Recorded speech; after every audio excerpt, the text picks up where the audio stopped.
So today I wanted to talk to you about the benefits of meditation, but specifically I'm wanting to emphasize there is a difference between the traditional approaches to meditation and the benefits from that, and the natural approach to meditation, which has an absence of tradition and ideas about meditation.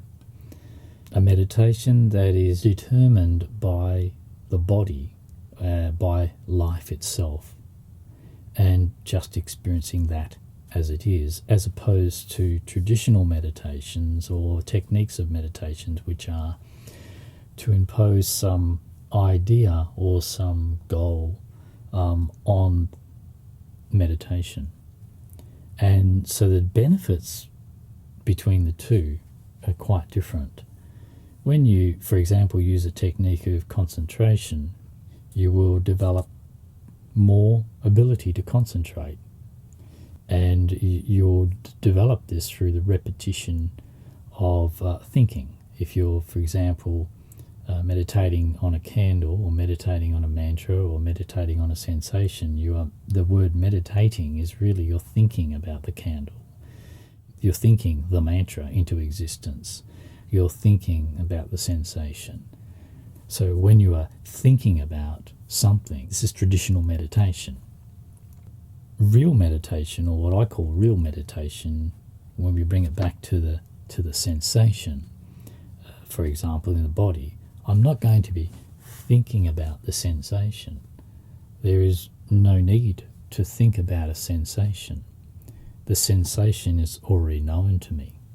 I sense it. I feel it. That is immediate and that is quiet. There is no thinking in that at all. So there's quite a difference. One is secondary. The thought-based approach to meditation is remaining once removed from the experience.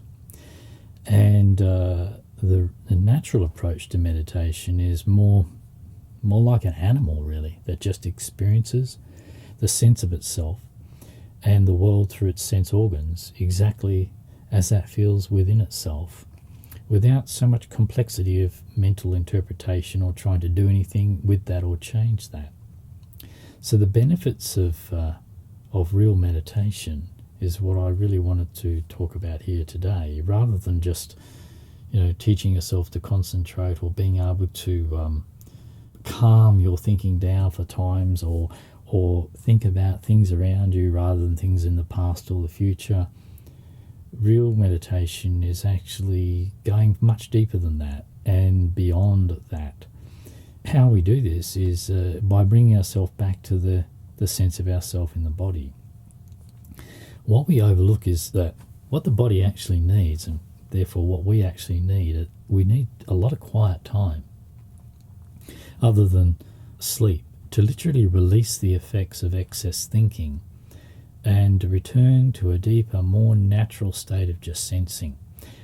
And the more you do this, the more you will experience the beneficial changes occurring in your mental and physical health, your clarity and your intelligence, and actually in every area of your life, rather than using a technique to achieve a more peaceful state or achieve a greater state of concentration or to somehow resolve your anxiety. By just allowing yourself to be as you are, without trying to change the anxiety, without trying to increase your concentration powers, without trying to be more alert to your immediate environment, you will find this will happen automatically. It's not a matter of trying, it's a matter of recognizing that the body that you are is all these things. It's fully connected. You are fully interconnected with the world around you at a sensory level, whether you choose to be or not. You can't not be present. You can't not be involved in what's going on right now. You are by the fact that you are alive and sensing. And so when you bring your attention back to the origin of all other activities in your life, which is the origin within your body of sensing, you find the benefits of this is everything you're trying to achieve through your various techniques comes about quite automatically. So with this bringing your attention back into the body, you'll find that one of the main benefits is that you start to feel the stresses and the tensions in your body that you've accumulated throughout your life. And it's these stresses and tensions in your body that actually cause you to feel the way it feels to be you. And then in day-to-day life are the basis for your reactionary behaviours and thinking, and in fact your whole expression of yourself in day-to-day life, determining the results of your actions and your interactions in life, and therefore your whole life as it is on the outside, in relationships, in business, in any area of your life that you are involved in, is determined by essentially how it feels to be you. And so to change a part of your life from what you don't like into what you'd prefer it to be, for example, you have difficulty in relationships, or you have a problem with overeating, or you have a distress with small places, then how are you going to change this? You're going to change this by coming back into contact with the sensation that originates in your body. And this is real meditation. For example, if I find myself having difficulty in small places, then to be in that small place and to experience how that feels in my body, I'm actually directly getting in contact with the distress that causes me to fear the small place. I'm not actually frightened of the small place. I'm frightened of how it makes me feel. And if I go deeper into that, I'm not actually even frightened of how it makes me feel. I'm frightened of how I feel. And being in a small place just happens to bring that feeling up. And the more I feel this, just as a sensation in the body, rather than trying to change it or be able to be in a small place, the more I feel this, the more my discomfort with this feeling dissolves and the feeling itself lessens. And so it is simply, rather than trying to change the way I am, it's allowing myself to be the way I am, but feeling the full impact at a sensory level of that brings about a change automatically. You will never change yourself deliberately. Change will come about organically. Change will come about through the stimulation of your environment, bringing about the sensation inside of you that you yourself need to feel in order to heal or resolve. And there are many things inside of you from your life that are causing you to live your life in ways that you'd prefer not to. Another example would be that of overeating. Well, when you go to overeat, notice the sensation or the urge to eat. And that urge is the sensation in your body. Find where that sensation is in your body, and you'll find the distress that drives your eating behavior. If you feel that distress without eating, you will find the distress will increase and your desire to eat gets stronger. But if you continue to feel that distress over time and time again, and put off the eating for as long as you can, and just feel the sensation in your body, you will find that that sensation will become less uncomfortable for you, and in fact it will dissolve eventually, and your problems with overeating will come to an end. Now, what have you done there? You've healed some accumulation of pain that you hold in your body, and that you, when it becomes stimulated, that you soothe that pain through eating. So you're not eating for your health, you're eating to soothe your pain. So many of our behaviours in life, most of our behaviours in life, in fact, are driven by underlying and accumulated pain from the experiences of our life. Now, the benefits of real meditation, which is to simply experience the sense of yourself as you are, is that you dislodge these tensions from within the body of you, in which you hold or you have intentionally or unintentionally suppressed or denied or avoided all the harm you've done to yourself or others have caused you. And this enables the body to recover from all the various effects of life. And as you recover from all the various effects of life, so you start to feel different, to be you changes, or how it feels to be you changes. And so this is a very fundamental level of change.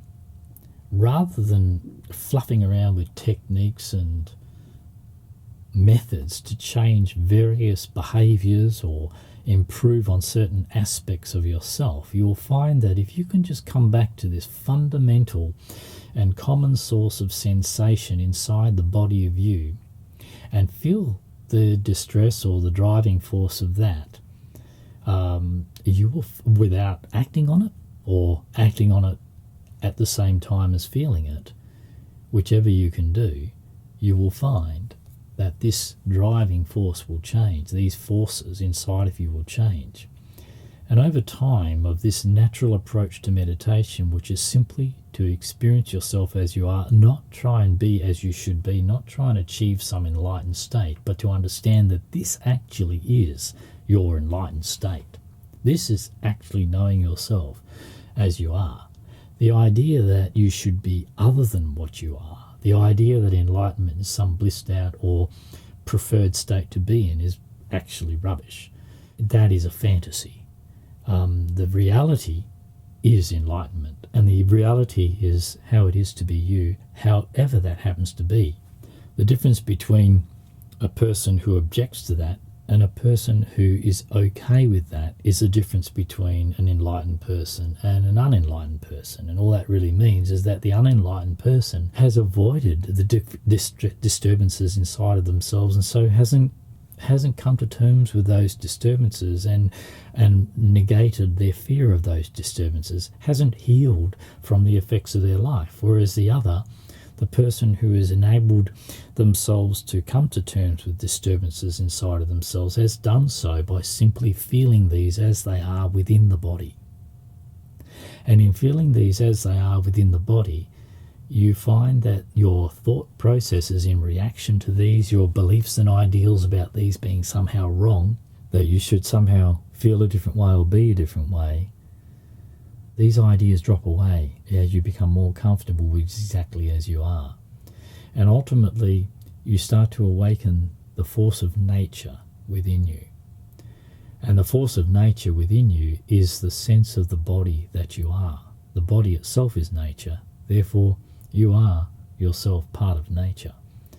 And nature has a very natural way of behaving, doesn't it? So you'll find that one of the greater benefits of meditation, of this real meditation, is that without even trying to improve your behavior towards others, or the treatment of yourself or the treatment of others, without idealistically imposing moralistic ideas on how you should treat people, or if you shouldn't harm people or bring any distress into other people's lives through your own harmful behaviors or tendencies, you'll find that coming back to the sense of yourself in the body awakens a natural aversion to acting out such behaviors.